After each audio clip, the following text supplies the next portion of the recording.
Hi, my name's John Byrne, and this is going to be a short video on looking at the principles of what happens when we have series and parallel resistors combined in a circuit. How do we approach those? So we may be aware that when we have two resistors in series, then that's R1, that's R2. The equivalent resistor to replace that is just where RT equals R1 plus R2.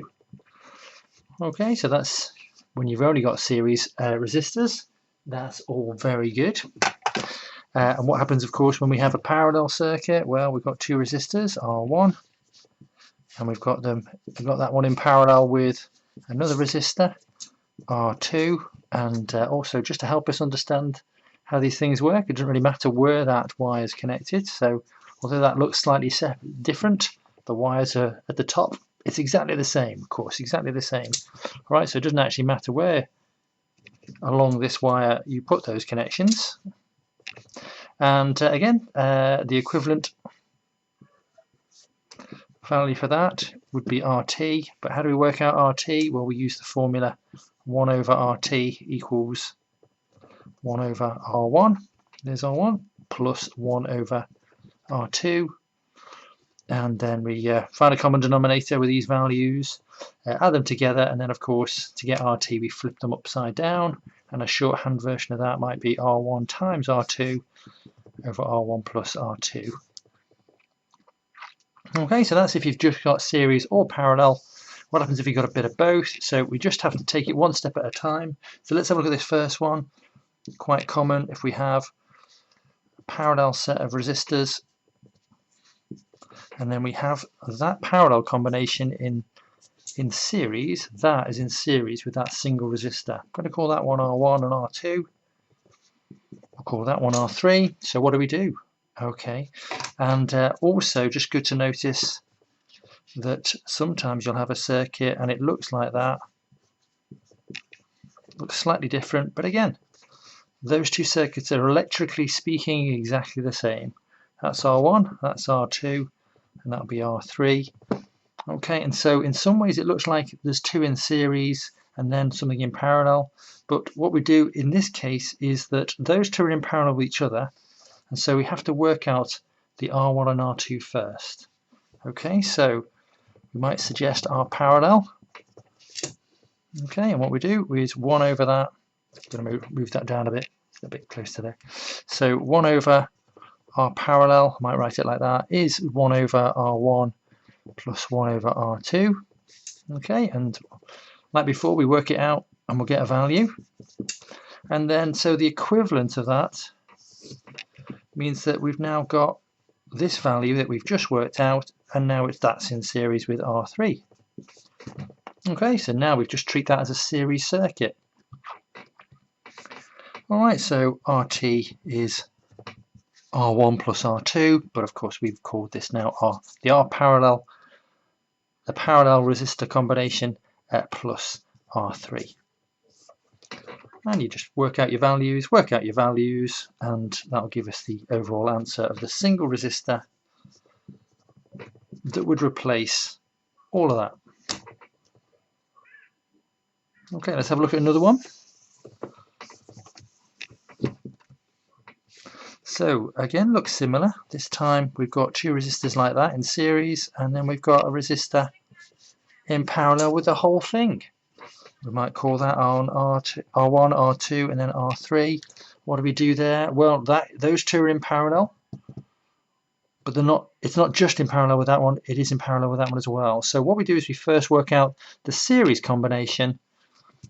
Okay, so maybe we'll do that over there. So R1 plus R2 for series, isn't it? So RT equals, oh actually, let's say R series. I'm going to call that RS. So the series resistance equivalent is R1 plus R2. Okay, that's how we work that bit out. And so therefore, now we have a circuit which is just the same as, we've got R3 down there, same as before, but now this single resistor replaces those two, and we can just call that R series. And now we've got parallel, so we're going to use the same formula. So 1 over RT is 1 over RS plus 1 over R3. Okay, and again, common denominator, we'll work it all out, flip it at the end to find out what RT is. We might get something that looks a bit like that. The series resistance times that R3 and then divided by R series, this value, plus R3. Okay, in a slightly different way. And again, you just put the numbers in. Either one of those would work out what RT is, the total value. And that will give us our single value resistor that we could replace the whole of that top circuit with this circuit below. Okay, so that's what we do with that. One thing I might just sneak in there as well is sometimes you see questions that may be asking you maybe a couple of series resistors, one R1, R2, and then what happens if we've got a switch in there as well? Okay, in this case it's in parallel with R1. Okay, so RT with S1 open. Well, current can't flow around there, so it's as if there's no connection, and so current won't flow, it'll only go through R1, so RT equals R1 plus R2, and that's how you work it out. So no difference to what you've done before. Okay, what if we get, what if S1 is now closed? Okay, so we can sort of draw that to get an idea of what that would look like.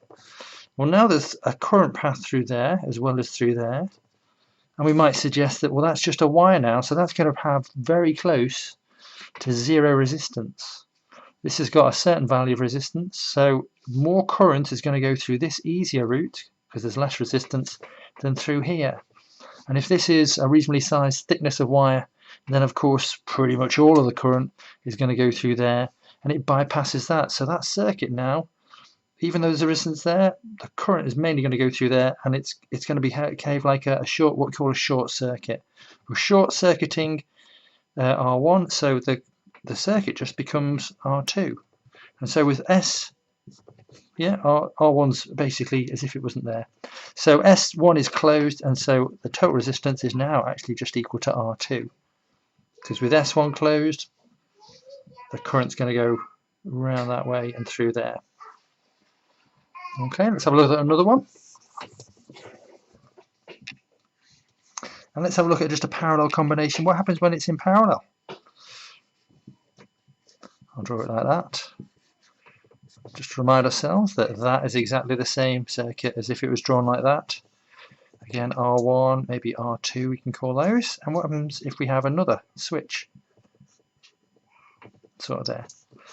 Okay, now when this is open, we'll call that switch 1. If that switch is open, don't need that up there. But if switch 1 is open, then again, it's as if there's no path for the current to flow, so the total resistance, again, we use our parallel combination formula. RT equals R1, R2 over R1 plus R2. Absolutely fine. All right, so no change there, but what happens if we close that switch? Let's have a look. So current comes in, and now it's got 3 possible routes. Okay, and trying to show that's being connected. All right, R1, R2, and then just that switch. So now what happens is current can go in here. Now it's going to it's not going to be stopped necessarily, but it's going to have a harder job getting through there. It would have a hard job getting through there. But then with this path, it's really easy to go through. And so what happens essentially is that almost all of the current will actually go through that. And so that now becomes a whole short-circuited circuit. And so RT is pretty much 0 ohms, because all of the current will tend to go through that route as it's passing through.